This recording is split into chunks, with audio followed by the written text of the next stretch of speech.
जय हिंद बच्चों, मैं अजय कुमार वाराणसी उत्तर प्रदेश से आपके अपने चैनल नव शिक्षण पे स्वागत करता हूं। बच्चों, राष्ट्रीय आय योग्यता आधारित छात्रवृत्ति परीक्षा जो उत्तर प्रदेश की परीक्षा है एनएमएमएस की, उसका एक इम्पॉर्टेंट अपडेट है बच्चों। ओएमआर सीट में इस वर्ष बदलाव किया जा रहा है। देखिए, कुछ दिन पहले ही मैंने वीडियो भी बनाया था ओएमआर का, और लास्ट ईयर भी बनाए थे कि ओएमआर कैसा होता है। लेकिन इस बार से निर्णय लिया गया है कि अब संख्या ना लिखकर आपको गोला भरना है। तो देखिए, इस पूरी खबर को आप ध्यान से पढ़िए। और ये दैनिक जागरण में छपा हुआ है प्रयागराज के। टॉपिक आपके सामने दिख रहा होगा, ओएमआर सीट पर होगी राष्ट्रीय योग्यता छात्रवृत्ति परीक्षा। ठीक है, तब इसको हम लोग डिटेल में देखते हैं क्या है।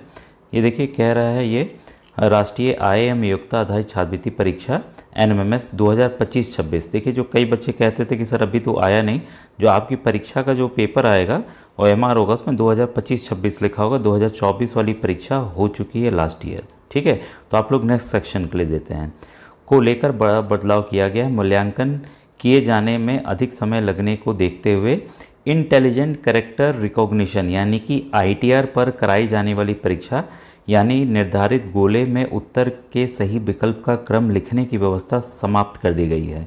अभी देखिए, मैंने कुछ दिन पहले ही बनाया था कि 1 2 3 4 आपको लिखना है इस तरह से, तो ये व्यवस्था ख़त्म कर दी गई है। अब आपको नए तरीके का ओएमआर उपलब्ध होगा। ठीक है, देखिए ओएमआर कई मैंने बताए हुए अन्य राज्यों के, बिहार के, मध्य प्रदेश के, सेम वैसे ही आपको बस रोल नंबर है, उसका संख्या जो भी है उसमें गोले भरने होंगे।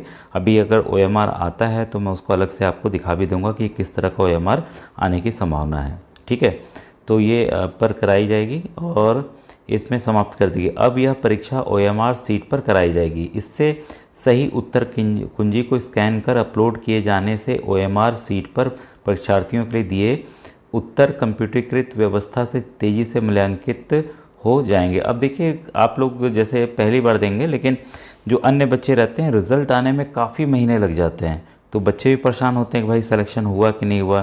क्योंकि अगर आपको छात्रवृत्ति चाहिए बच्चों, तो इम्पोर्टेंट ध्यान रखिएगा कि आपको किसी न किसी सरकारी स्कूल में एडमिशन लेना पड़ेगा, या सहायता प्राप्त यानी कि एडेड विद्यालय में लेना पड़ेगा एडमिशन, तभी आपको मिलेगा। अगर आप प्राइवेट में लेते हैं तब आपको जो 12,000 छात्रवृत्ति का लाभ है वो नहीं मिल पाएगा। ठीक है, तो यहाँ पर 10 नवंबर को प्रदेश के सभी जनपदों में कराई जाने वाली इस परीक्षा के लिए उत्तर प्रदेश परीक्षा नियामक प्राधिकारी पीएनपी सचिव अनिल भूषण चतुर्वेदी ने योजना तैयार कर ली है। कक्षा 9 से 12 तक की पढ़ाई के लिए दौरान प्रतिमाह 1,000 रुपये या प्रतिवर्ष 12,000 रुपये छात्रवृत्ति प्रदान किए जाने के लिए राजकीय स्थानीय निकाय एवं एडेड विद्यालयों में 8वीं कक्षा में पढ़ाई कर रहे छात्र छात्राओं से ऑनलाइन आवेदन लिए गए थे, और डेट ऑलरेडी ख़त्म हो चुकी है, सबको पता है। इसके लिए निर्धारित न्यूनतम अंक एवं अभिभावक की निर्धारित वार्षिक आय के क्रम में कुल करीब 1.56 लाख छात्र छात्राओं ने आवेदन किए। देखिए, ऑलरेडी जिन बच्चों ने अभी व्हाट्सएप ग्रुप नहीं ज्वाइन किया है, तो वीडियो के डिस्क्रिप्शन में आपको लिंक मिल जाएगा, जुड़ सकते हैं। ठीक है, और साथ ही साथ मैंने देखिए उसमें एक डिटेल वीडियो बनाया हुआ है कि किस जनपद में कितनी सीटें हैं निर्धारित और कितने फॉर्म जनपदवार भरे गए हैं, वो मैंने वीडियो बनाया हुआ है। तो आप एनएमएमएस 2025 की प्लेलिस्ट में थंबनेल आप देखेंगे, उससे आप जान जाएंगे, जो आपको ऊपर उसका चित्र दिखता है। जिन अभ्यर्थियों ने कट ऑफ भी मैंने बताया हुआ है, तो उसको आप ज़रूर देख लीजिएगा। ने आरक्षण का विकल्प भरा है लेकिन उसके प्रमाण पत्र अपलोड नहीं किए गए हैं, तो उन्हें समान श्रेणी के अभ्यर्थी की भांति माना जाए। तो कई बच्चे कास्ट सर्टिफिकेट नहीं बन पाए, उसको अपलोड नहीं कर पाए, तो आप परीक्षा दे पाएंगे, कोई दिक्कत नहीं, लेकिन आप समान श्रेणी में आएंगे।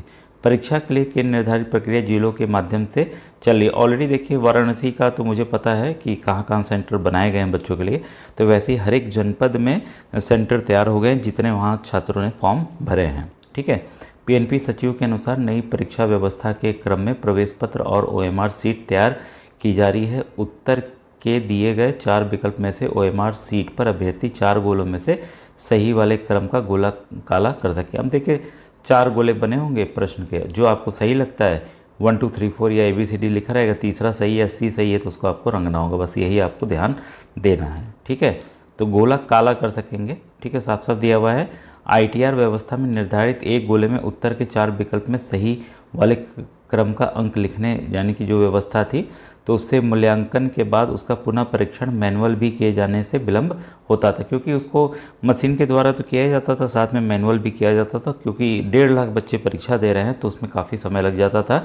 अब OMR के जरिए आसानी से आपका रिज़ल्ट भी चेक हो जाएगा और कोई भी उसमें गलत की अंक, कई 3 बच्चे ऐसे लिखते हैं, कोई ऐसे लिखता है, कोई 4 ऐसे लिखता है, कोई 4 ऐसे लिखता है, इसमें भी कन्फ्यूज़न है रहता है कि भाई कौन सा 4 बनाना है। ठीक है, तो अब गलती नहीं होगी, आप आराम से OMR जो है आप उस पर बच्चों प्रैक्टिस कीजिएगा। ठीक है, थैंक यू वेरी मच।